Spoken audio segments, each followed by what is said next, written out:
Hello dear friends, this is Virendra. You can have a beautiful view of Narihalla Dam in Karnataka. This is one of the best places here from where the water is supplied to various places. And it's my pleasure here to tell you something about how to be happy in life. Because the very goal of life is to be happy. That is the expression of every moment in life with love, peace and gratitude. How it is possible? No other than Buddha has talked about how to be happy in life. And Buddha was called the awakened one. He whose victory has never been surpassed nor even equaled. Which path can lead to him? The pathless.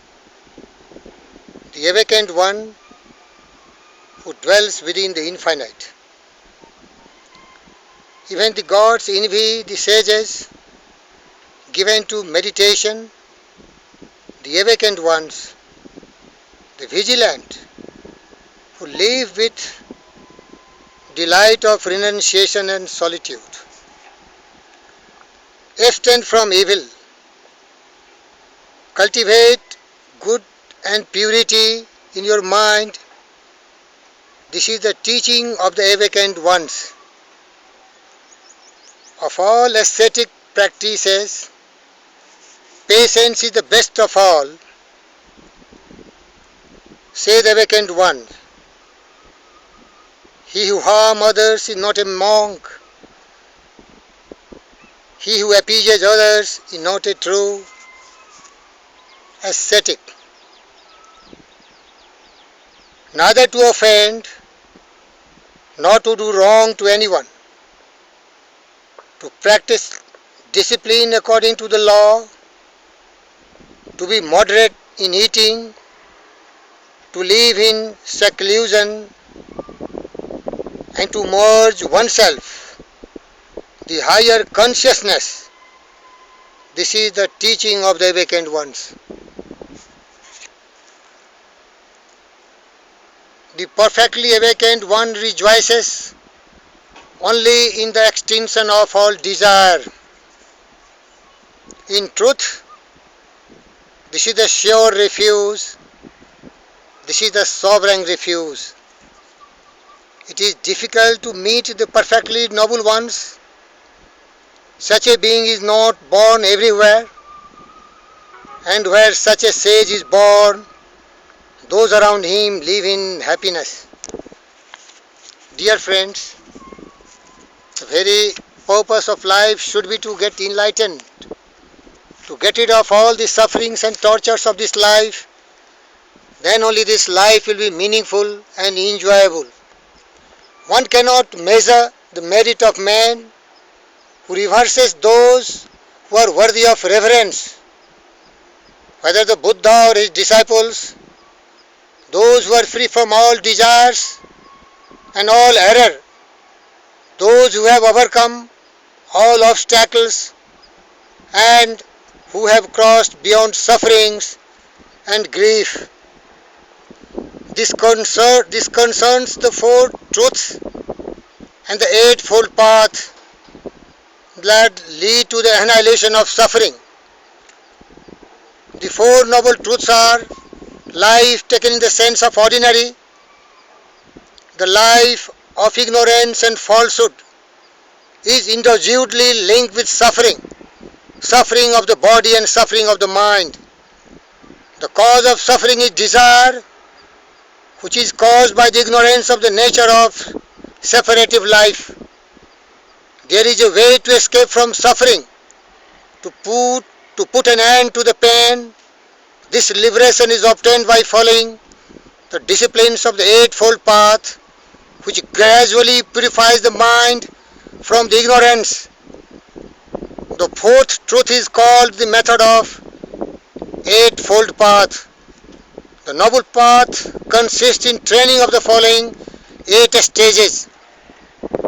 Dear friends, correct seeing, to see things as they are, that is to say, a pure, accurate vision, the best vision. 3 conditions characterize existence: pain, impermanence, and the absence of a fixed ego. Another one is correct intention or desire, and more correctly we can say correct aspiration. To be free from attachments and to have kind thoughts for everything that exists. To be constantly in a state of kindness, to wish the best for all, always. The third one, correct speech that hurts none. The fourth one, correct behavior, peaceful, honest from all points of view, not only materially but morally, mentally. Correct way of living, not to cause harm or danger to any other creature. It means that one must avoid all possibility of doing harm. One must not deliberately endanger any creature. The sixth one, correct effort. Do not make useless effort for useless thing. Rather, keep all the energy of your effort to conquer ignorance and free yourself from falsehood. Dear friends, easier said than done, but there are people on earth who are eager to have peace and happiness, and they should not hesitate. They will definitely enjoy this beautiful life, and they will be more happy and prosperous than those who indulge in nefarious desires, hatred, lies, and that become the root cause of suffering for them. The seventh principle comes to confirm the sixth, correct vigilance. You must have an active and vigilant mind. It would be better to have something less vehement but more constant. And the last one, correct contemplation, egoless thought, concentrated on the essence of things, on the inmost truth, that on the goal to be attained.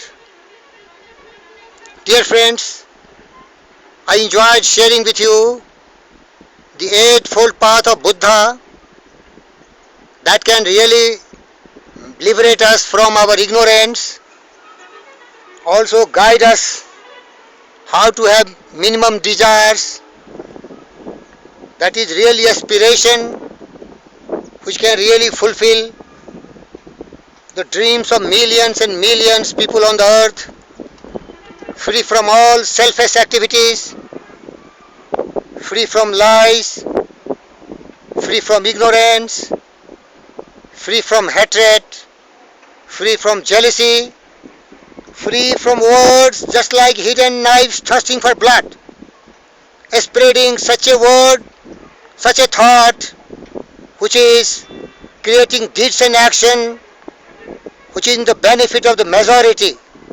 The whole world should celebrate happiness, peace of mind, love, affection, cooperation, coherently coming and meeting the same goal of life, to be happy.